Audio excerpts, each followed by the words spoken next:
서울 모처의 한 장례식장. 검은 양복을 입은 남자들이 줄을 서 있었습니다. 1명, 2명, 10명, 20명.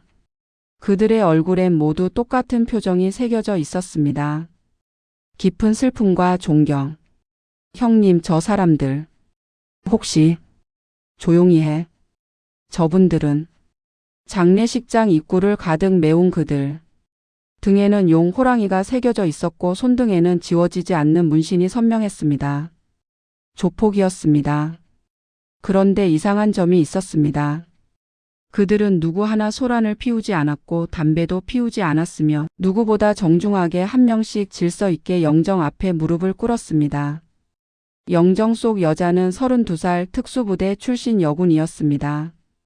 왜 조폭들이 그녀의 장례식에 왔을까요? 왜 그들은 눈물을 흘리며 절을 했을까요? 이것은 한 여자의 이야기입니다. 군복을 입었지만 가장 어두운 곳에서 가장 빛났던 사람. 죽고 나서야 밝혀진 그녀의 진짜 이야기를 지금 시작합니다. 구독과 좋아요는 영상 제작에 큰 힘이 됩니다. 장례식장은 고요했습니다. 김서연 하사의 영정 사진 앞에는 태극기가 덮인 관이 놓여 있었고 그 앞에는 부모님과 남동생이 앉아 계셨습니다. 어머니는 이미 목이 쉬도록 울어서 더 이상 소리조차 내지 못하셨습니다. 아버지는 굳은 표정으로 정면을 응시하고 계셨지만 그 눈가는 이미 붉게 부어 있었습니다. 오전 10시. 장례식장은 조문객들로 붐볐습니다. 군복을 입은 동료들, 훈련소 동기들, 상관들이 줄을 서서 조문했습니다. 모두가 서연의 죽음을 애도했습니다. 특수부대 작전 중 순직. 그것이 공식 발표였습니다. 그런데 오후 2시쯤 분위기가 달라졌습니다. 저 사람들. 누군가의 속삭임이 장례식장에 퍼졌습니다. 입구에 검은 양복을 입은 남자들이 나타나기 시작했습니다. 한 명이 들어오고 또 한 명이 들어오고. 그들은 계속 늘어났습니다. 10명, 20명, 30명. 어느새 장례식장 밖까지 줄이 길게 늘어서 있었습니다. 저 사람들. 혹시 조문객 중 한 명이 눈을 크게 떴습니다. 맞아. 저 사람 TV에서 봤어. 강남 조직 두목 아니야? 뭐? 조폭이라고? 장례식장이 술렁이기 시작했습니다. 그런데 더 놀라운 것은 그들의 태도였습니다. 맨 앞에 선 남자는 50대 중반쯤 보였습니다. 회색 머리, 날카로운 눈매, 그러나 그 눈엔 깊은 슬픔이 가득했습니다. 그는 천천히 영정 앞으로 걸어갔습니다. 무릎을 꿇었습니다. 그리고 두 손을 모아 깊게 절을 올렸습니다. 선생님, 이렇게 먼저 가시면 어떡합니까? 그의 목소리가 떨렸습니다. 제가 지켜드리지 못해서 죄송합니다. 그는 한참을 그렇게 무릎을 꿇고 있다가 천천히 일어나 부모님께 인사를 올렸습니다. 따님은 제 인생의 은인이십니다. 고개 숙여 감사드립니다. 그리고 조용히 물러났습니다. 두 번째 남자가 들어왔습니다. 30대 후반, 목에 큰 흉터가 있는 남자였습니다. 그 역시 무릎을 꿇고 절을 올렸습니다. 눈물이 흘러내렸습니다. 누나 덕분에 제가 살았습니다. 세 번째, 네 번째, 다섯 번째. 조폭들이 한 명씩 들어와서는 무릎을 꿇고 절을 올리고 눈물을 흘렸습니다. 누구 하나 소란을 피우지 않았습니다. 누구 하나 큰 소리를 내지 않았습니다. 그저 조용히 정중히 깊은 존경을 표했습니다. 장례식장에 있던 사람들은 모두 얼어붙었습니다. 도대체 무슨 일이지? 특수부대 여군이 왜 조폭들을 알아? 저 사람들 표정 좀 봐. 진짜 슬퍼하잖아. 오후 5시가 되어서야 마지막 조문객이 떠났습니다. 그날 장례식장을 찾은 조폭은 총 63명이었습니다. 그리고 그날 밤 서연의 아버지는 한 통의 편지를 받았습니다. 장례식장 입구에 놓여 있던 흰 봉투. 그 안에는 이렇게 적혀 있었습니다. 따님은 저희의 선생님이셨습니다. 따님이 없었다면 저희는 여전히 어둠 속에서 헤매고 있었을 겁니다. 따님의 가르침 평생 잊지 않겠습니다. 부디 명복을 빕니다. 아버지는 편지를 읽으며 눈물을 흘렸습니다. 자신이 알던 딸이 아니었습니다. 아니, 자신이 몰랐던 딸의 또 다른 삶이었습니다. 도대체 딸은 무슨 일을 한 걸까요? 왜 조폭들이 그녀를 선생님이라 부르는 걸까요? 이것은 그 비밀에 대한 이야기입니다. 김서연은 평범한 집안에서 태어났습니다. 서울 변두리 작은 아파트. 아버지는 택시기사였고 어머니는 마트 계산원이었습니다. 남동생 민준이와 함께 자란 서연은 공부를 잘하는 학생은 아니었지만 정의감 하나만큼은 누구보다 강했습니다. 고등학교 2학년 때였습니다. 같은 반 친구가 일진들에게 괴롭힘을 당하고 있었습니다.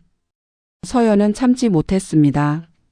몸집이 작았지만 그녀는 일진들 앞에 섰습니다. 그만해. 뭐? 너 누군데 끼어들어? 내 친구 건드리지 마. 일진 리더가 비웃었습니다. 야, 너 혼나고 싶어? 해봐. 그날 서연은 얻어맞았습니다. 코피가 터지고 입술이 찢어졌습니다. 하지만 그녀는 쓰러지지 않았습니다. 오히려 더 세게 맞받아쳤습니다. 결국 일진 리더가 먼저 물러났습니다. 미친년. 그 일이 있고 나서 서연은 깨달았습니다. 힘이 있어야 누군가를 지킬 수 있구나. 고등학교를 졸업한 서연은 군대에 지원했습니다. 부모님은 반대하셨습니다. 딸이 무슨 군대를 가니? 대학까지 그래? 엄마, 난 누군가를 지키는 사람이 되고 싶어. 그래도 걱정 마. 나 강해. 서연은 여군으로 입대했습니다. 그리고 2년 뒤 특수부대 선발 시험에 지원했습니다. 특수부대. 대한민국에서 가장 강한 전사들이 모이는 곳. 여자로서 특수부대에 들어간다는 것은 거의 불가능에 가까웠습니다. 육체적으로도 정신적으로도 극한의 훈련을 견뎌야 했습니다. 100명이 지원했습니다. 1차 체력 테스트에서 70명이 탈락했습니다. 2차 정신력 테스트에서 20명이 탈락했습니다. 3차 종합평가에서 8명이 탈락했습니다. 최종 합격자는 2명. 그중 1명이 김서연이었습니다. 입단식 날 특수부대 대대장이 말했습니다. 김서연 하사. 넌 이제부터 대한민국의 칼이다. 보이지 않는 곳에서 나라를 지키는 전사다. 명심해라. 내 임무는 빛나는 것이 아니라 어둠 속에서 빛을 지키는 것이다. 예, 알겠습니다. 서연은 그렇게 특수부대원이 되었습니다. 특수부대 훈련은 상상을 초월했습니다. 새벽 4시 기상.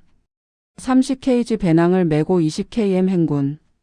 맨손 격투 사격 훈련, 폭발물 해체, 침투 작전, 생존 훈련. 서연은 이를 악물고 견뎠습니다. 김하사. 더 빨리. 예. 김하사. 왜 쓰러져? 일어나. 예. 남자 대원들도 힘들어하는 훈련이었습니다. 서연은 더 힘들었습니다. 체격이 작았고 근력이 약했습니다. 하지만 그녀는 포기하지 않았습니다. 왜 특수부대에 들어왔지? 동기 중 1명이 물었습니다. 누군가를 지키고 싶어서요. 누구를?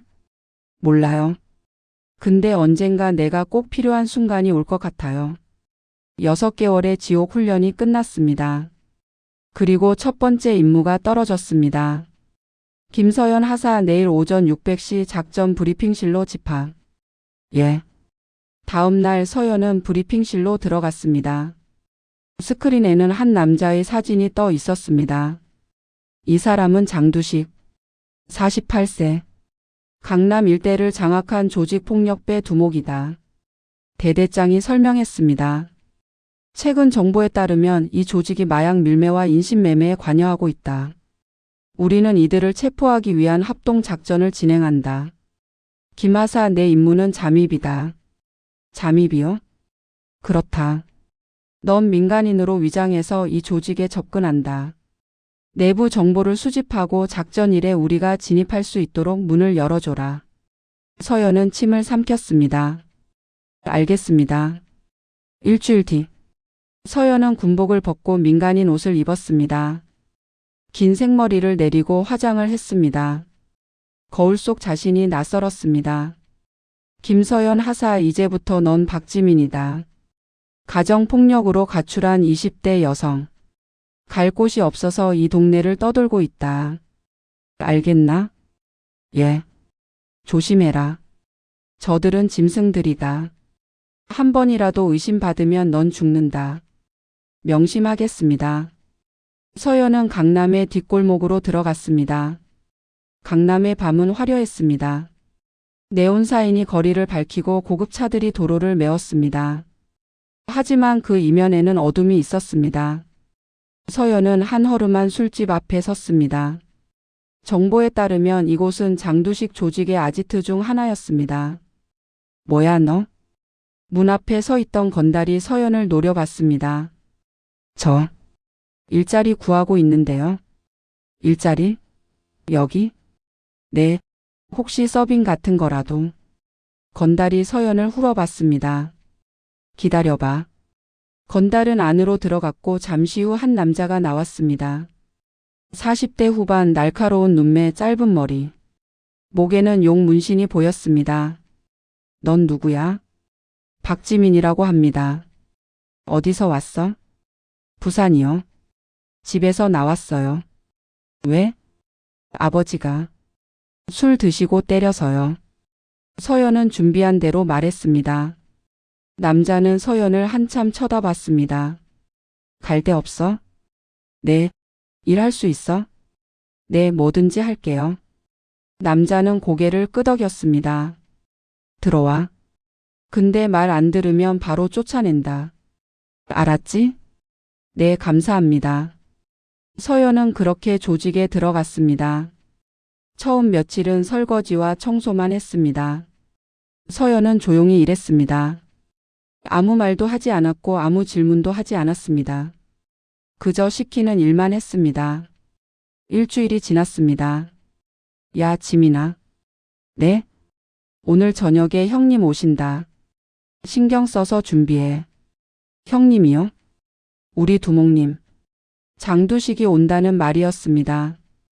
서연의 심장이 뛰었습니다. 드디어 목표 인물을 만나는 것이었습니다. 저녁 7시. 검은 벤츠가 술집 앞에 섰습니다. 문이 열리고 한 남자가 내렸습니다. 50대 중반, 회색 머리, 정장을 입은 남자. 그러나 그의 눈빛은 날카로웠고 그 주변에는 보이지 않는 압박감이 감돌았습니다. 장두식이었습니다. 형님. 조직원들이 일제히 고개를 숙였습니다. 서연도 고개를 숙였습니다. 장두식은 안으로 들어와 자리에 앉았습니다. 서연은 조용히 술을 따르고 안주를 내왔습니다. 너 새로 온 애지? 장두식이 서연을 봤습니다. 네, 박지민이라고 합니다. 어디서 왔어? 부산이요. 가족은? 없습니다. 장두식은 서연을 한참 쳐다봤습니다. 서연은 시선을 피하지 않았습니다. 눈빛이 다르네. 네? 보통 애들은 날 무서워하는데 넌 아니네. 서연의 등에 식은땀이 흘렀습니다. 들킨 걸까? 무서운데요? 그냥 티 안 내는 거예요. 장두식이 피식 웃었습니다. 솔직하네. 마음에 들어.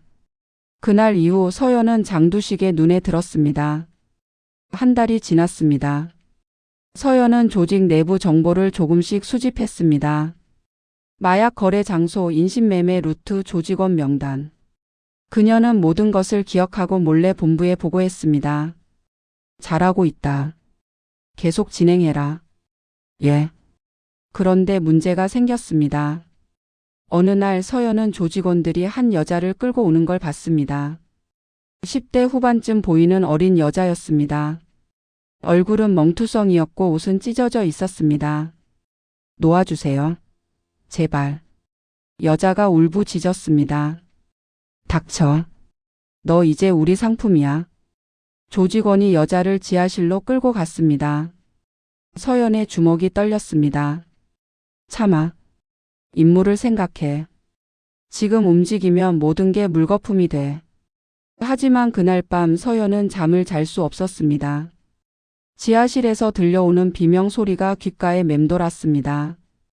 나는 누군가를 지키기 위해 여기 온 건데. 지금 눈앞에서 누군가가 죽어가고 있어. 다음 날 새벽 서연은 몰래 지하실로 내려갔습니다.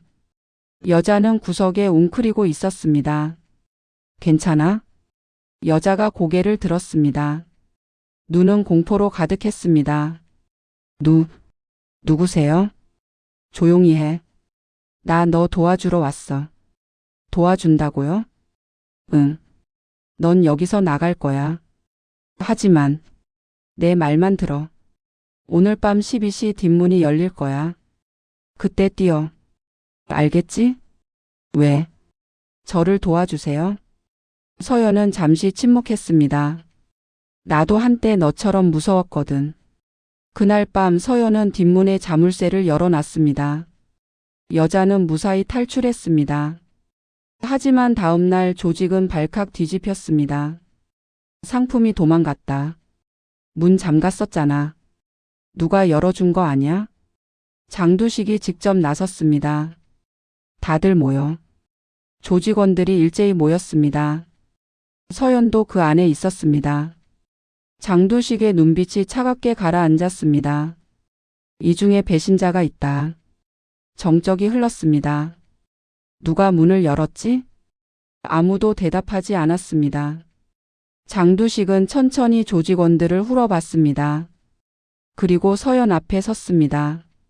너. 서연의 심장이 멎는 것 같았습니다. 네, 형님. 넌 어젯밤 뭐 했어? 잤습니다. 증거는? 없습니다. 장두식은 서연을 한참 쳐다봤습니다. 내 사무실로 와. 서연은 장두식을 따라 사무실로 들어갔습니다. 문이 닫혔습니다. 끝났나? 서연은 각오했습니다. 정체가 들킨 것 같았습니다. 그런데 장두식이 입을 열었습니다. 넌 군인이지? 서연의 눈이 커졌습니다. 무슨 말씀을? 거짓말하지 마. 난 사람 보는 눈이 있어. 넌 걸음걸이부터 다르고 눈빛이 다르고 자세가 다르거든. 처음 봤을 때부터 알았어. 서연은 침묵했습니다. 그럼 왜 지금까지 가만히 두셨습니까? 궁금해서. 내가 왜 여기 왔는지. 저를 잡으려고요. 알아? 장두식은 창밖을 봤습니다. 근데 내가 그 애를 도망가게 한 거 보고 깨달았어. 넌 그냥 임무 수행하는 군인이 아니야. 넌 진짜로 누군가를 지키려는 사람이야. 서연은 아무 말도 할 수 없었습니다. 장두식이 돌아봤습니다. 나도 한때는 누군가를 지키려고 했어. 네? 믿기지 않겠지? 조폭이 그런 말 하면. 장두식은 쓸쓸하게 웃었습니다. 나도 원래는 평범한 사람이었어. 동생이 있었지. 여동생. 근데 그 애가 사고를 당했어. 술 취한 놈이 차로 치여서. 그 자리에서 죽었어. 서연은 조용히 들었습니다. 경찰은 아무것도 안 했어. 그놈 아버지가 국회의원이거든. 돈으로 다 해결. 난 그때 깨달았어. 이 세상은 힘 있는 놈들 세상이구나. 약한 사람은 죽어도 아무도 신경 안 쓴다는 거. 장두식의 목소리가 떨렸습니다. 그래서 난 힘을 키웠어. 조폭이 됐지. 누구도 날 무시 못하게. 누구도 내 사람들을 건드리지 못하게. 하지만 그 과정에서 다른 사람들을 해쳤잖아요. 알아? 나도 알아. 장두식은 고개를 숙였습니다. 난 괴물이 됐어. 동생을 지키지 못한 대신 다른 사람의 동생을 상처 입히는 괴물. 정적이 흘렀습니다. 그래서 난 너한테 부탁하고 싶어. 부탁이요? 나를 잡아. 이 조직을 무너뜨려. 서연은 믿을 수 없다는 표정을 지었습니다. 무슨? 대신 한 가지만 약속해줘. 뭔데요? 내 밑에 있는 애들 중에는 나쁜 놈들만 있는 게 아니야. 갈 곳 없어서 선택지가 없어서 여기 온 애들도 있어. 그 애들은 기회를 줘. 다시 시작할 수 있게. 계속. 오전 1040. 여는 장두식을 봤습니다. 이 남자는 악당이었습니다. 범죄자였습니다. 하지만 동시에 그는 상처받은 사람이었습니다. 약속할게요. 고마워. 그날 밤 서연은 본부에 보고했습니다. 작전 실행 가능합니다. 작전일이 다가왔습니다. 서연은 내부에서 문을 열어주기로 했습니다. 특수부대가 진입하면 조직원들을 일제히 체포하는 계획이었습니다. 그런데 작전 전날 서연은 조직원 한 명을 만났습니다. 이름은 강민호. 27살. 목에 칼자국이 있는 남자였습니다. 누나 잠깐 얘기 좀 할 수 있어요? 무슨 일이야? 사실 저 여기서 나가고 싶어요. 서연은 민호를 봤습니다. 왜? 이런 삶 싫거든요. 매일 누군가를 위협하고 때리고. 전 이러려고 태어난 게 아닌데. 그럼 왜 여기 왔어? 선택지가 없었어요. 고아원에서 자랐는데 취직도 안 되고. 형님이 저를 걷어주셨거든요. 밥도 주시고 잘 곳도 주시고. 민호는 고개를 숙였습니다. 근데 이제는 이렇게 살고 싶지 않아요. 평범하게 살고 싶어요. 서연은 잠시 생각했습니다. 민호야. 네? 내일. 여기서 큰일이 일어날 거야. 큰일이요? 응. 그때 넌 나를 믿고 내 말만 따라와. 알겠지? 무슨 일인데요? 나중에 알게 될 거야. 일단 믿어줘. 민호는 고개를 끄덕였습니다. 다음 날 새벽 3시. 서연은 뒷문의 잠금 장치를 해제했습니다. 특수부대가 진입할 준비를 마쳤습니다. 브라보팀 진입 준비 완료. 알파팀 준비 완료. 작전 개시. 특수부대가 건물 안으로 진입했습니다. 조직원들은 잠에서 깨어 혼란에 빠졌습니다. 손들어. 꼼짝 마. 총소리가 울렸습니다. 성광탄이 터졌습니다. 조직원들이 하나둘 제압당했습니다. 서연은 민호를 찾아 헤맸습니다. 민호야, 어디 있어? 누나. 민호는 구석에 웅크리고 있었습니다. 나 따라와. 서연은 민호를 데리고 밖으로 나왔습니다. 특수부대원이 다가왔습니다. 이 사람은 협조자입니다. 보호해 주세요. 알겠습니다. 조직원 47명이 체포됐습니다. 장두식도 체포됐습니다. 서연은 장두식 앞에 섰습니다. 형님. 장두식은 웃었습니다. 잘했어. 형님 괜찮아. 난 이미 각오했어. 그리고 넌 약속 지켰잖아. 그 애들 기회 주기로. 네. 고마워 선생님. 장두식은 연행됐습니다. 그날 작전은 성공적이었습니다. 대한민국 최대 조직폭력배 조직이 무너졌습니다. 서연은 훈장을 받았습니다. 하지만 서연의 마음은 무거웠습니다. 나는 과연 옳은 일을 한 걸까? 작전 이후 서연은 조직원들의 재활을 돕기 시작했습니다. 군대는 서연에게 특별 임무를 줬습니다. 체포된 조직원 중 갱생 가능성이 있는 사람들을 선별해서 사회 복귀를 돕는 프로그램을 만드는 것이었습니다. 김하사, 이건 전례가 없는 임무다. 내가 그들과 신뢰를 쌓았으니 내가 담당하는 게 맞다. 알겠습니다. 서연은 교도소를 찾아갔습니다. 장두식은 독방에 있었습니다. 형님, 왔구나. 네, 말씀드릴 게 있어요. 서연은 재활 프로그램에 대해 설명했습니다. 형님 밑에 있던 사람들 중 17명이 이 프로그램에 참여하기로 했습니다. 직업훈련을 받고 취업까지 연결해 줄 예정이에요. 장두식의 눈이 빛났습니다. 정말? 네. 강민호도 참여했어요. 용접 기술을 배우고 있어요. 그래. 다행이네. 장두식은 눈물을 흘렸습니다. 고마워. 정말 고마워. 아니에요. 이건 제 임무니까요. 아니야. 넌 임무 이상을 하고 있어. 넌 진짜로 사람을 구하고 있어. 서연은 매주 교도소를 찾아갔습니다. 그리고 조직원들과 면담했습니다. 누나, 저 진짜 바뀔 수 있을까요? 당연하지. 넌 이미 바뀌고 있잖아. 근데 세상이 저를 받아줄까요? 저 전과자인데. 시간이 걸릴 거야. 하지만 포기하지 마. 내가 진심이라면 누군가는 알아봐 줄 거야.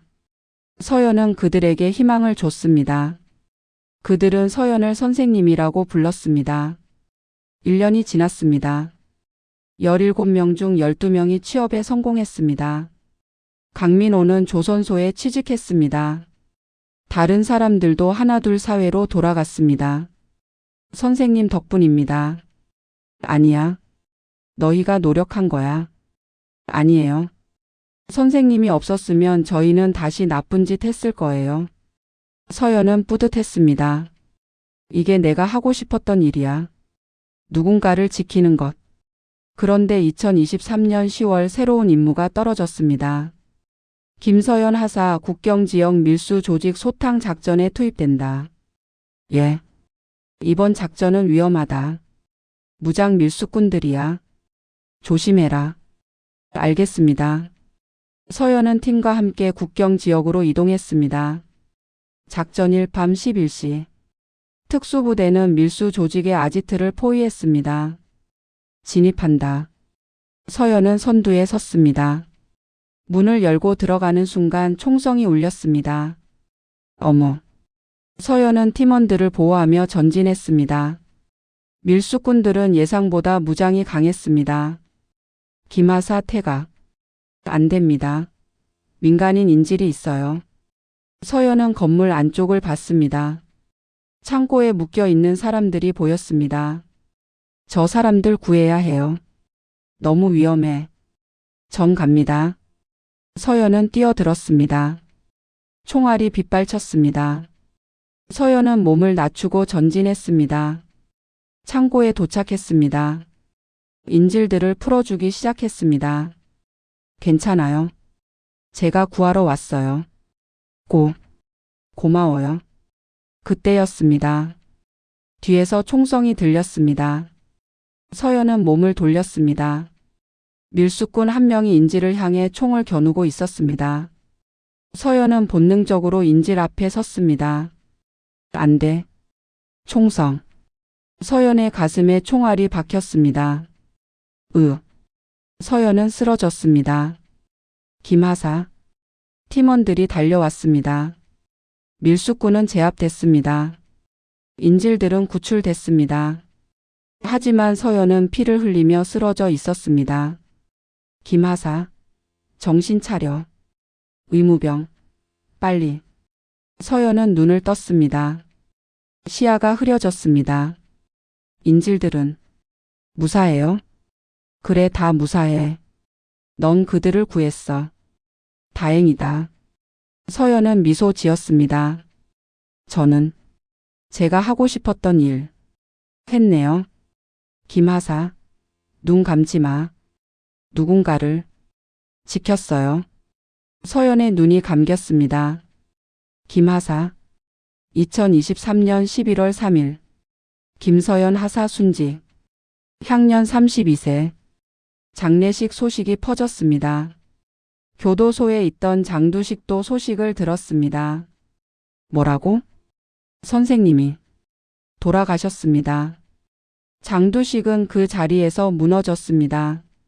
안 돼. 안 돼. 그는 울었습니다. 교도소 독방에서 한 남자가 목 놓아 울었습니다. 선생님, 왜 가신 겁니까? 왜? 장례식 날. 장두식은 교도관에게 부탁했습니다. 제발, 한 번만 조문할 수 있게 해주십시오. 규정상 불가능합니다. 제발입니다. 저분은 제 은인입니다. 교도관은 고민하다가 결국 허락했습니다. 1시간만 드리겠습니다. 장두식은 수갑을 찬 채로 장례식장에 도착했습니다. 영정 앞에 섰습니다. 서연이 미소 짓고 있었습니다. 장두식은 무릎을 꿇었습니다. 선생님, 이렇게 먼저 가시면 어떡합니까? 눈물이 쏟아졌습니다. 선생님은 저를 사람으로 만들어 주셨습니다. 괴물이었던 저를 다시 사람으로 제가 지켜드렸어야 하는데 제가 그는 한참을 울었습니다. 그리고 밖에는 줄이 서 있었습니다. 강민호가 왔습니다. 선생님. 민호는 무릎을 꿇고 절했습니다. 저 지금 회사 다니고 있어요. 월급도 받고. 선생님 덕분이에요. 선생님 없었으면 저 아직도 나쁜 짓 하고 있었을 거예요. 감사합니다. 정말 감사합니다. 두 번째, 세 번째, 네 번째. 서연이 도왔던 사람들이 하나둘 나타났습니다. 이제는 용접공이 된 사람. 이제는 식당에서 일하는 사람. 이제는 택배 기사가 된 사람. 그들은 모두 한때 조폭이었습니다. 하지만 서연이 그들에게 기회를 줬습니다. 그들은 변했습니다. 그리고 그들은 모두 왔습니다. 서연의 마지막 길을 배웅하기 위해. 선생님. 저희는 선생님을 절대 잊지 않을 겁니다. 선생님이 주신 기회. 낭비하지 않을게요. 선생님 가르침. 평생 가슴에 새기고 살게요. 그들은 한 명씩 무릎을 꿇고 절을 올리고 눈물을 흘렸습니다. 장례식장 밖을 지나던 사람들이 멈춰 섰습니다. 저 사람들. 왜 저렇게 슬퍼하지? 누가 돌아가신 거야? 군인이라는데. 근데 왜 조폭들이 와? 아무도 이해하지 못했습니다. 하지만 그들은 알고 있었습니다. 서연이 누구였는지. 서연이 무엇을 했는지. 서연이 얼마나 소중한 사람이었는지. 해가 지고 장례식장에 불이 켜졌습니다. 마지막 조문객이 떠나고 조용해졌습니다. 영정 속 서연은 여전히 미소 짓고 있었습니다. 그녀는 떠났습니다. 하지만 그녀가 구한 사람들은 살아 있었습니다. 그녀가 준 희망은 계속되고 있었습니다. 그녀의 이름은 잊히지 않을 것입니다. 6개월이 지났습니다. 서연의 아버지는 딸의 방을 정리하다가 일기장 하나를 발견했습니다. 펼쳐봤습니다. 2022년 3월 15일. 오늘 처음으로 조직원들을 만났다. 그들은 무섭고 거칠었다. 하지만 눈을 자세히 보니 그들도 상처받은 사람들이었다. 누군가는 가난 때문에, 누군가는 가족 때문에, 누군가는 갈 곳이 없어서 이 길로 들어섰다고 한다. 나는 그들을 체포하러 왔다. 하지만 그들을 구할 수는 없을까? 임무를 수행하는 것도 중요하지만 사람을 구하는 것이 더 중요하지 않을까? 2022년 8월 20일. 장두식 형님을 만났다. 그는 범죄자지만 동시에 동생을 잃은 오빠였다. 그는 괴물이 되었지만 원래는 누군가를 지키려던 사람이었다. 나는 깨달았다. 악인과 선인의 경계는 생각보다 흐릿하다. 누구나 상황에 따라 선택에 따라 달라질 수 있다. 그렇다면 나의 역할은 무엇일까? 그들을 벌하는 것? 아니면 그들을 구하는 것? 나는 둘 다 하고 싶다. 2023년 5월 3일. 오늘 민호가 취직했다는 소식을 들었다. 너무 기뻤다. 그는 이제 더 이상 조폭이 아니다. 그는 평범한 직장인이다. 이것이 내가 하고 싶었던 일이다. 누군가를 지키는 것. 누군가에게 희망을 주는 것. 군인이라는 직업은 싸우는 것만이 아니구나. 때로는 손을 내밀어 주는 것도 군인의 역할이구나. 2023년 10월 28일. 내일 작전이 있다. 위험한 임무라고 한다. 하지만 민간인 인질이 있다고 한다. 나는 망설이지 않을 것이다. 그들을 구할 것이다. 이것이 내가 선택한 길이다. 누군가를 지키는 길. 만약 내가 돌아오지 못한다면 부모님께 동생에게 말하고 싶다. 나는 후회 없이 살았다고. 나는 내가 하고 싶었던 일을 했다고. 아버지는 일기장을 덮었습니다. 눈물이 흘렀습니다. 우리 딸, 정말 멋지게 살았구나. 그날 저녁 아버지는 딸의 무덤 앞에 섰습니다.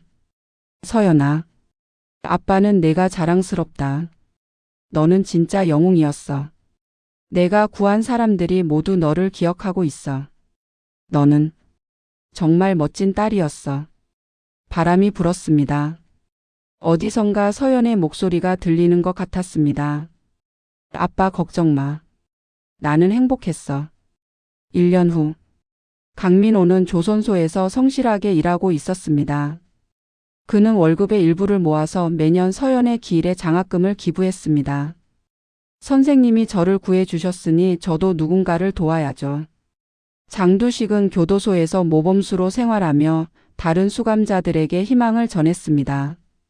나도 한때는 구제불능이었어. 근데 한 분이 나를 바꿔주셨지. 너희도 바뀔 수 있어. 서연이 도왔던 17명은 모두 새로운 삶을 살고 있었습니다. 그들은 매년 서연의 기일에 모였습니다. 선생님, 우리 모두 잘 살고 있어요. 선생님이 주신 기회 절대 낭비하지 않았어요. 감사합니다, 선생님. 그들은 서연을 선생님이라고 불렀습니다. 그들에게 서연은 단순히 군인이 아니었습니다. 서연은 인생의 은인이었습니다. 사람은 2번 죽는다고 합니다. 첫 번째는 육체가 멈출 때, 두 번째는 아무도 그를 기억하지 않을 때. 김서연은 육체는 떠났지만 그녀를 기억하는 사람들이 있는 한 그녀는 여전히 살아 있습니다. 장례식장에 줄을 서서 조문했던 조폭들. 그들은 세상이 버린 사람들이었습니다. 하지만 서연은 그들을 버리지 않았습니다. 서연은 그들에게 손을 내밀었습니다. 그리고 그들은 변했습니다. 이것이 진짜 영웅의 이야기입니다. 총을 쏘고 적을 무찌르는 것만이 영웅이 아닙니다. 누군가에게 희망을 주고 누군가의 인생을 바꾸는 것. 그것이 진짜 영웅입니다. 김서연 특수부대 하사. 그녀는 임무를 수행했습니다. 하지만 그녀는 임무 이상을 했습니다. 그녀는 사람을 구했습니다. 그녀는 희망을 줬습니다. 그녀는 세상을 조금 더 따뜻하게 만들었습니다. 장례식장에 나타난 조폭들이 그것을 증명합니다. 그들의 눈물이 그것을 증명합니다. 그들의 변화된 삶이 그것을 증명합니다. 서연은 떠났지만 그녀의 정신은 계속됩니다. 그녀가 구한 사람들이 살아가는 한 그녀의 이야기는 계속됩니다. 이것이 김서연의 이야기입니다. 특수부대 여자 장례식에 조폭들이 줄을 서서 조문했던 이유. 그것은 단순한 조문이 아니었습니다. 그것은 감사였습니다. 그것은 존경이었습니다. 그것은 사랑이었습니다. 사람은 죽을 때 어떤 사람들이 오는지가 인생입니다. 서연의 장례식에는 가족이 왔습니다. 동료가 왔습니다. 그리고 그녀가 구한 사람들이 왔습니다. 그들은 모두 서연을 사랑했습니다. 서연은 잘 살았습니다. 서연은 멋지게 살았습니다. 서연은 후회 없이 살았습니다. 그리고 서연은 영원히 기억될 것입니다. 끝.